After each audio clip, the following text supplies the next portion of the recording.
ਭਤੀਜੇ ਨੇ ਅੱਬੋਰਾ ਵੀ ਉਹ ਢੇਰੀ ਉਹ ਪਰਾਂ ਦੀ ਦੋ ਹੀ ਭਰਾ ਨੇ ਭੈਣ ਵੀ ਕੋਲ ਕਾਇਆ ਵੀ ਅੱਬੂ ਦਾ ਨਾਂ ਤੁਹਾਨੂੰ ਦੱਸਣਾ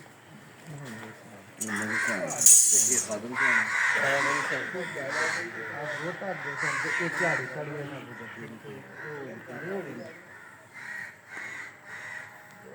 जनाब राणा नासिर खान पंजाबी कैमरे के पिछे आज कूक पाकिस्तान कूक की इस संगत इस पंजाबी बैठक दे विच साडे नाल जनाब इम्तियाज़ वरिया एडवोकेट साहब साडे नाल ने ते दरबार दे सजादा नशीन सूफी खादम हुसैन साहब भी मौजूद ने ते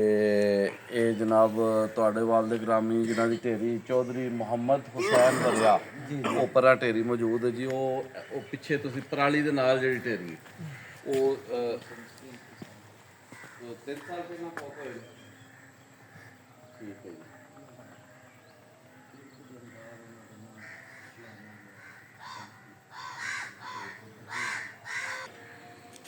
जनाब इम्तियाज़ वरिया एडवोकेट साहब नाल असीं गलबात करांगे जनाब अली की हाल है सेहत वाले जी शुक्र है बस अल्लाह पाक ਦਾ ਜੀ ਬੜਾ ਕਰਮ ਹੈ ਕੂਕ ਪਾਕਿਸਤਾਨ ਕੂਕ ਵੱਲੋਂ ਤੁਹਾਨੂੰ ਜਨਾਬ ਅਸੀਂ ਇਸ ਪੰਜਾਬੀ ਵੀਡੀਓ ਦੇ ਵਿੱਚ ਸੰਗਤ ਦੇ ਵਿੱਚ ਜੀ ਆਇਆਂ ਤੇ ਤੁਹਾਡੇ ਵੱਲੋਂ ਸਾਨੂੰ ਜੀ ਆਇਆਂ ਨੂੰ ਆਖਿਆ ਜਾ ਚੁੱਕਿਆ ਕਿਉਂਕਿ ਦਰਬਾਰ ਤੋਂ ਤੁਸੀਂ ਹੀ ਲਿਆਂਦਾ ਤੇ ਜਨਾਬ ਇਹ ਦੱਸੋ ਕਿ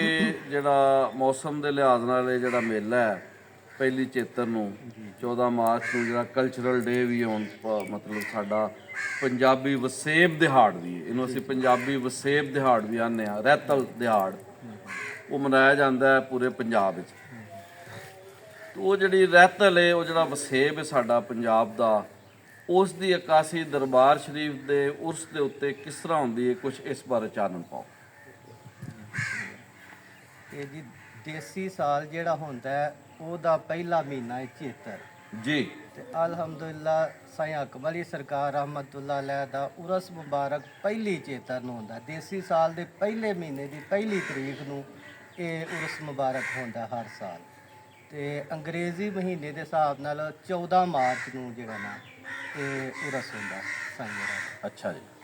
ਠੀਕ ਹੋ ਗਿਆ ਤੇ ਇਹ ਫਿਰ ਜਿਹੜਾ ਇੰਤਜ਼ਾਮ ਹੁੰਦਾ ਸਾਰਾ ਇਹ ਬੰਦੇ ਜਿਹੜੇ ਆਉਂਦੀਆਂ ਨੇ ਸੰਗਤਾਂ ਉਹ ਠਹਿਰਦੇ ਇਹ ਜਿਹੜੀ ਜਗ੍ਹਾ ਇਸ ਥਾਂ ਤੇ ਠਹਿਰਦੇ ਨੇ ਜੀ ਬਰਾਂਡਾ ਇੱਥੇ ਜੀ ਆਉਂਦੇ ਨੇ ਸਾਈਰਾ ਦੇ ਮੰਨਣ ਵਾਲੇ ਕਾਵਾਂ ਲੇਟ ਉਸ ਤੋਂ ਇਲਾਵਾ ਉਦੋਂ ਧੀਦੋ ਵਾਲੀ ਛਾਮ ਵਾਲੀ ਕੋਲੜੀ ਤੇ ਮੱਤੇ ਕੀ ਗੁਜਰਾਂ ਵਾਲਾ ਧਾੜੀਵਾਲ ਗੁਜਰਾਤ ਦੇ ਵਿੱਚ ਛੁਪਾਲਾ ਜਿਹੜਾ ਸਾਈਰਾ ਦਾ ਅਸਲ ਪਿੰਡ ਹੈ ਧੂਰ ਛੁਪਾਲਾ ਜਿਹੜਾ ਗੁਜਰਾਤ ਦੇ ਵਿੱਚ ਉਹ ਸਾਈਰਾ ਦਾ ਮੁਕਾਮੀ ਜਿਹੜਾ ਪਿੰਡ ਹੈ ਉਹ ਧੂਰ ਛੁਪਾਲਾ ਉੱਥੇ ਵੀ ਉਹਦੇ ਨਾਲ ਜਿਹੜੇ ਮੁਲਹਿਕਾ ਜਿਹੜੇ ਨੇ ਗਊ ਨੇ ਧਾੜੀਵਾਲ ਹੋ ਗਿਆ ਕੱਸੋ ਕੀ ਹੋ ਗਿਆ ਹੋਰ ਜਿਹੜੇ ਕੋਈ ਦੀਗਰ ਗਊ ਨੇ ਉੱਥੇ ਵੀ ਸਾਈਰਾਂ ਦੇ ਜਿਹੜੇ ਨਾ ਮਰੀਦ ਨੇ ਜਿਹੜੇ ਕਿ ਹਰ ਸਾਲ ਇੱਥੇ ਉਰਸ ਤੇ ਨਾਲ ਹਾਜ਼ਰ ਹੁੰਦੇ ਨੇ ਤੇ ਫਾਇਦਾ ਹਾਸਲ ਕਰਦੇ ਫਾਇਦਾ ਬਹੁਤ ਵਧੀਆ ਜੀ ਬਹੁਤ ਵਧੀਆ ਜਨਾਬ ਚੌਧਰੀ ਇਮਤਾਜ਼ ਵਰਿਆ ਐਡਵੋਕੇਟ ਸਾਹਿਬ ਤੁਹਾਡੇ ਨਾਲ ਬੜੀ ਸੋਹਣੀ ਗੱਲ ਹੋ ਰਹੀ ਹੈ ਤੁਹਾਡਾ ਹੀ ਟੱਬਰ ਕਿਉਂਕਿ ਇਸ ਦਰਬਾਰ ਦਾ ਸਜਾਦਾ ਨਸ਼ੀਨ ਜਨਾਬ ਸਾਹਿਬ ਸਜਾਦਾ ਵੀ ਬੈਠੇ ਨੇ ਖਾਦਮ ਹੁਸੈਨ ਸਾਹਿਬ ਵਰਿਆ ਸਾਹਿਬ ਔਰ ਇਹ ਦੱਸੋ ਕਿ ਜਿਹੜੀ ਕੌਡੀ ਇੱਥੇ ਹੁੰਦੀ ਹੈ ਜੀ ਜੀ ਇਹ ਉਸ ਦਾ ਉਹ ਪਹਿਲੇ ਦਿਨ ਹੀ ਸ਼ੁਰੂ ਹੋ ਜਾਂਦੀ ਹੈ ਕੌਡੀ ਜਿਹੜੀ ਹੁੰਦੀ ਹੈ ਜਿਹੜਾ ਅਸਲ ਦਿਨ ਹੁੰਦਾ 14 ਮਾਰਚ ਨੂੰ ਮੇਲਾ ਹੁੰਦਾ ਤੇ ਉਹ ਪਿਛਲੇ ਟਾਈਮ ਸਪਹਿਰ ਦੇ ਵਕਤ ਜਿਹੜਾ ਨਾ ਕੌਡੀ ਦਾ ਖਾਸ ਇੰਤਜ਼ਾਮ ਕਰੀਦਾ ਇਨਾਮੀ ਕੌਡੀ ਹੁੰਦੀ ਹੈ ਉਹਦੇ ਵਿੱਚ ਵਾਪਡਾ ਵੀ ਪਾਕਿਸਤਾਨ ਦੀ ਵਾਪਡਾ ਰੇਲਵੇ ਆਰਮੀ ਔਰ ਦੀਗਰ ਜਿਹੜੀਆਂ ਟੀਮਾਂ ਨੇ ਉਹ ਹਿੱਸਾ ਲੈਂਦੇ ਹਾਂ ਤੇ ਜਿਹੜੇ ਪਾਕਿਸਤਾਨ ਦੇ ਅੱਛੇ ਪਲੇਅਰ ਨੇ ਇੰਟਰਨੈਸ਼ਨਲ ਉਹ ਵੀ ਅਲਹਮਦੁਲਿਲਾ ਇੱਥੇ ਆ ਕੇ ਰਲਤ ਕਰਦੇ ਨੇ ਤੇ ਇਹ ਫਿਰ ਜਿਹੜਾ ਨਾਲ ਦੀਆਂ ਪੈਲੀਆਂ ਨੇ ਇਹ ਮਤਲਬ ਇਹ ਇੱਥੇ ਸਫਾਈ ਕਰਕੇ ਇੱਥੇ ਇੰਤਜ਼ਾਮ ਕੀਤਾ ਜਾਂਦਾ ਕੌਡੀ ਦਾ ਜਿਹੜੀ ਜ਼ਰਾ ਪੈਲੀ ਜ਼ਰਾ ਜ਼ਿਆਦਾ ਵੱਤਰ ਆਈ ਹੁੰਦੀ ਹੈ ਉੱਥੇ ਹੀ ਹੁੰਦਾ ਇਹ ਜਿਹੜੀਆਂ ਨੇੜੇ ਤੇੜੇ ਪੈਲੀਆਂ ਨੇ ਨਾ ਇਹ ਫਸਲ ਕੱਟ ਲਈਦੇ ਨੇ ਫਸਲ ਕੱਟ ਲੈਂਦੇ ਇਹ ਫਸਲ ਚਾਰ ਫੇਰੇ ਜਿਹੜੀ ਕੱਟ ਲਈਦੇ ਤੇ ਮਾਲ ਮਵੇਸ਼ੀ ਜਿਹੜਾ ਨਾ ਉਹ ਇਹ ਜ਼ਰਾ ਦੂਰ ਲਾਈ ਜਾਂਦੇ ਨੇ ਤਾਂ ਕਿ ਇੱਥੇ ਜਿਹੜੇ ਜੀ ਆਉਂਦੇ ਨੇ ਨਾ ਉਹ ਰੌਣਕ ਦੇ ਵਿੱਚ ਉਹ ਬਾਸਾਨੀ ਜਿਹੜਾ ਨਾ ਮੌਲ ਦਰਬਾਰ ਦੀ ਰੌਣਕ ਨੂੰ ਇੰਜੋਏ ਕਰਦੇ ਜੀ ਇਮਤਿਆਜ਼ ਵਰਿਆ ਸਾਹਿਬ ਦੱਸ ਰਹੇ ਨੇ ਕਿ ਪਹਿਲੀ ਚੇਤਰ 14 ਮਾਰਚ ਨੂੰ ਹਰ ਸਾਲ ਜਦੋਂ ਇੱਥੇ ਉਸ ਹੁੰਦਾ ਹੈ ਇਹ ਸਾਰਾ ਇਲਾਕਾ ਆਲੇ ਦੁਆਲੇ ਦਾ ਖਾਲੀ ਕਰਵਾ ਕੇ ਮਾਲ ਲੰਗਰ ਨੂੰ ਵੀ ਅਗਾਂਹ ਲੈ ਜਾਂਦੇ ਨੇ ਤੇ ਇਹ ਖਾਲੀ ਕਰਵਾ ਕੇ ਇੱਥੇ ਚੁੱਕ ਰਸ਼ ਹੋ ਜਾਂਦਾ ਹੈ ਉਹ ਰਸ਼ ਹੋਣ ਦੀ ਵਜ੍ਹਾ ਤੋਂ 1 ਮਹੀਨਾ ਆਉਂਦੇ ਨੇ ਕਿ ਇੱਥੇ ਆਮਦਰਫਤ ਸ਼ੁਰੂ ਹੋ ਜਾਂਦੀ ਹੈ ਤੇ ਲੋਕੀ ਆ ਕੇ